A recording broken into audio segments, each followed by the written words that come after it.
বন্ধুরা, আমাদের দেশের কিছু ধর্মীয় সংগঠন ইসলামী রাষ্ট্রের কথা বললেও ইসলামকে ওনারা কখনোই সার্বজনীন জীবনাদর্শ হিসেবে উপস্থাপনই করতে পারেননি। দেখেন, রাষ্ট্র চালানো কিন্তু মসজিদ মাদ্রাসা চালানোর মতো বিষয় না।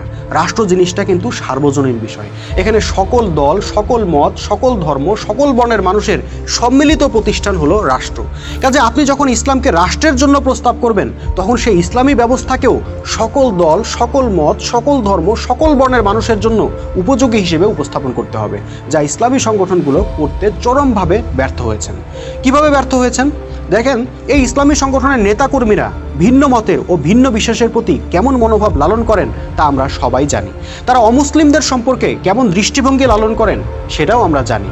তারা অমুসলিমদেরকে মালু বলে গালাগালি করেন এবং মুসলিমদের মধ্যেও যারা তাদের প্রতি ভিন্ন মত লালন করে তাদেরকে নাস্তিক, কাফের, মুরতাদ, ইহুদির দালাল ইত্যাদি বলে আখ্যা দেন।